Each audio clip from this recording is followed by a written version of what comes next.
Good afternoon అండి. నిన్న మాకు రాయదుర్గం పోలీస్ స్టేషన్ నుంచి ఒక 0 ఎఫ్ఐఆర్ రావడం జరిగింది. అక్కడ ఒక victim age about 21 to 22 years, ఈ ఫిలిం ఇండస్ట్రీకి సంబంధించిన కొరియోగ్రాఫర్ ఎవరైతే జానీ మాస్టర్ ఎవరైతే ఉన్నారో ఆయనని సెక్సువల్గా అబ్యూజ్ చేసినట్టుగా, థ్రెటనింగ్ చేసినట్టుగా, వర్క్ ప్లేస్లో థ్రెటన్ చేసినట్టుగా, సెక్సువల్ అబ్యూజ్ చేసినట్టుగా మాకు 0 ఎఫ్ఐఆర్ అయ్యి మాకు ఇక్కడికి రావడం జరిగింది. మాకు ఇక్కడ నిన్న మేము కూడా ఇక్కడ ఎఫ్ఐఆర్ చేసినాము. దాంట్లో ఇన్వెస్టిగేషన్ చేస్తున్నాము.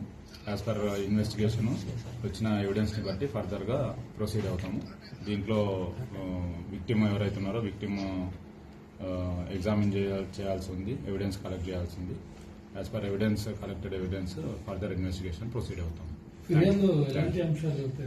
అదే వర్క్ ప్లేస్ లో సో సెక్సువల్ అబ్యూజ్ చేసినట్టుగా, తర్వాత థ్రెటన్ చేసినట్టుగా కంప్లైంట్ ఇవ్వడం జరిగింది. దాన్ని బేస్ చేసుకొని మేము ఇన్వెస్టిగేషన్ చేస్తాం.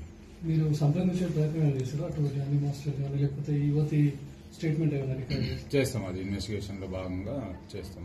ముందుగా ఎవిడెన్స్ కలెక్ట్ చేసుకొని ఆ ఎవిడెన్స్ బేస్ చేసుకొని ఏముందో ఫర్దర్ గా ప్రొసీడ్ అవుతాం. జానీ మాస్టర్ కాంటాక్ట్ చేసే ప్రయత్నం లేదు, ముందు మేము ఒక ఎవిడెన్స్ కావాలి కదా. విక్టిమ్ ఇచ్చే ఎవిడెన్స్ ని బట్టి, ఆమె స్టేట్మెంట్ ని బట్టి ఏముంది అంటే చూస్తాం. వచ్చిందా సార్ ఇక్కడ? Thank you. విక్టిమ్ అందుబాటులోకి వచ్చినారు. ప్రజెంట్ లేనని చెప్తున్నారు. అవుట్ ఆఫ్ స్టేషన్ అన్నా వస్తానని చెప్తున్నారు. చేస్తాం. యాజ్ పర్ ప్రొసీజర్ ఏముందో అది చేస్తాం. Thank you.